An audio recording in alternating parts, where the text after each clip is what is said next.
Tadam! Carême à la maison, saison 2, vidéo 1. Tadam! Merci Marie de nous accompagner, la Mère de Dieu, la Toute Sainte, pour nous aussi devenir saints ou davantage saints. Le carême, frères et sœurs, certains disent « Oh non, le carême, je vais devoir faire des efforts. » Mais en fait, c'est pas du tout ça le carême. Le carême, c'est pas faire des efforts.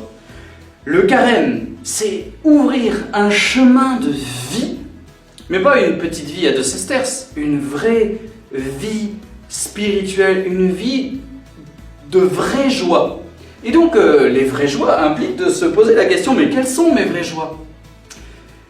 Notre évêque, Monseigneur Vincent Dolman, vient de nous envoyer une lettre pastorale, c'est très sérieux, frères et sœurs, de début de carême, et il commence non pas en nous disant il faut faire tel effort, tel effort, tel effort, tel effort, mais non, il commence en nous disant Jésus il est ceci, Jésus il est cela, Jésus il est ceci. Et donc au fond le carême, c'est quoi son sens, le sens du carême?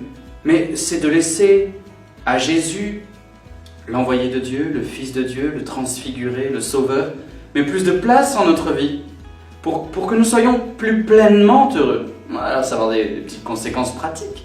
Mais c'est d'abord cela. Le carême, c'est se recentrer, choisir à nouveau celui que nous tend la Mère de Dieu, le Sauveur Jésus.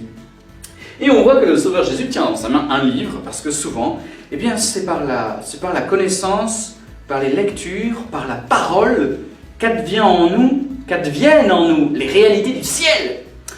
Carême à la maison, vidéo 1, le sens du carême. Alors, frères et sœurs, nous avons à rallumer la flamme de la joie, de la vie éternelle. Le carême, c'est merveilleux, c'est rallumer la flamme. Je veux vraiment être heureux. Je veux pas seulement être heureux, je veux vraiment être heureux. Et nous aurons 40 jours pour cheminer avec plein d'idées pour laisser plus de place au vrai bonheur.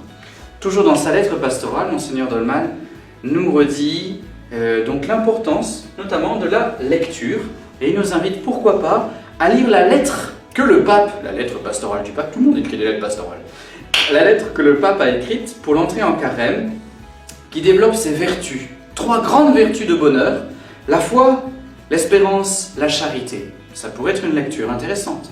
Nous pouvons lire aussi, surtout le carême, on se dit tiens, je vais lire l'évangile de Marc.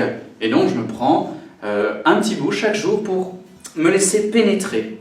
Dès le début de l'évangile de Marc, nous entendons cette phrase de Jésus. Convertissez-vous et croyez à l'évangile, le royaume de Dieu est tout proche de vous. Donc voilà, le carême c'est ça, c'est je veux me convertir. Je veux me convertir. Ça veut dire je veux changer ma vie pour être davantage réceptif à la flamme de Dieu. Je me permets, frères et sœurs, de vous donner un conseil. Une autre lecture encore, si vous voulez, c'est l'office des lectures de hier matin. Vous cliquez AELF, office de lecture Saint-Bernard de Clairvaux. Saint Bernard dit ceci. Ayez soif de la parole de Dieu. Ayez soif de Dieu. Cultivez le désir de ce véritable bonheur de la parole de Dieu. Donc on insiste. Donc dans le carême, on va choisir des efforts. Voilà, au fur et à mesure du carême, on va faire des efforts, mais pourquoi? Des efforts de bonheur. Je veux être heureux, vraiment heureux, du vrai bonheur. On va faire des efforts de bonheur. Mais, donc notamment avec la parole de Dieu. Mais, le bon Saint Bernard, qui n'est pas un chien, c'est une personne qui a vécu au siècle passé. Je ne sais plus quel siècle, frères et sœurs. Et Saint Bernard dit dans la suite, après avoir dit « Ayez soif », il dit « Mais attention, ne vous dégoûtez pas de l'eau. Ne faites pas trop non plus de peur que vous n'arrêtiez de boire. » Je crois qu'il dit « Ne vous gorgez pas. » Au début de ce carême, frères et sœurs, nous devons nous mettre en marche. Et nous pouvons faire attention à ne pas mettre la barre ni trop haute, ni trop basse. C'est-à-dire qu'il faut taper sur le cœur, l'équilibre. Mathieu Bobin, le père Mathieu, doit se convertir. Donc il doit se mettre des petits objectifs, ou des bons objectifs. Voilà, je vais jeûner le mercredi décembre, au moins un repas et des autres repas plus sobres, c'est ce que me demande l'Église. Et le vendredi saint, je vais faire ça. Mais je vais faire aussi ceci tous les jours. Et chaque semaine, je ferai cela. Jeûne, prière, aumône, aimer les frères. Monseigneur Dolman leur disait aussi dans sa lettre, l'urgence en cette période de pandémie de chercher des solutions de fraternité. Comment retisser les liens? Ça peut être un des enjeux de ce carême. Cette personne, je vais l'aimer pendant tout le carême, je vais faire des efforts. Tisser des liens d'amour. Et donc, il faut trouver des efforts un peu tous les jours, un peu toutes les semaines, peut-être pendant le carême, un gros truc. La paroisse vous fait un certain nombre de propositions. Je ne dis pas qu'il faut faire toutes les propositions de la paroisse, ou toutes les propositions du pape, ou toutes les propositions de l'évêque, ou toutes vos idées. Je ne pense pas.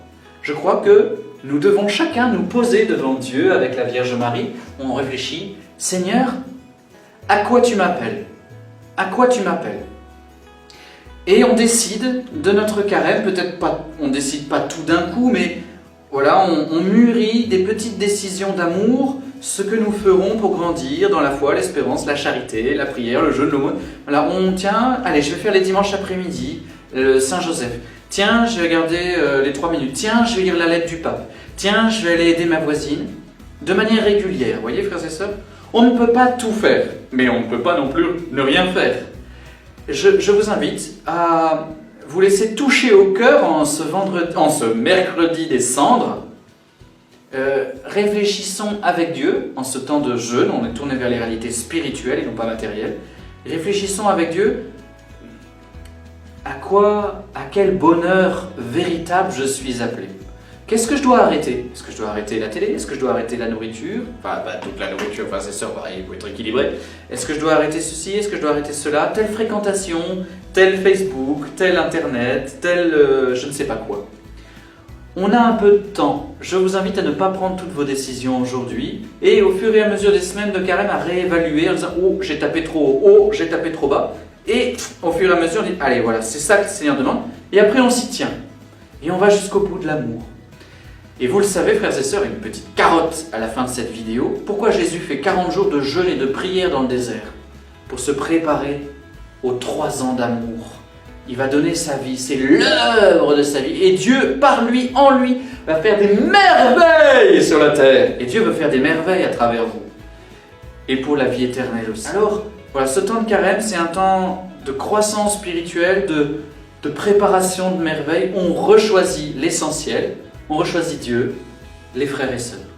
Et on prend des moyens concrets. À vous, vous êtes assez grands pour laisser la flamme de Dieu briller en vous. Convertissez-vous, croyez à l'Évangile, le royaume de Dieu est tout proche de vous. À très vite.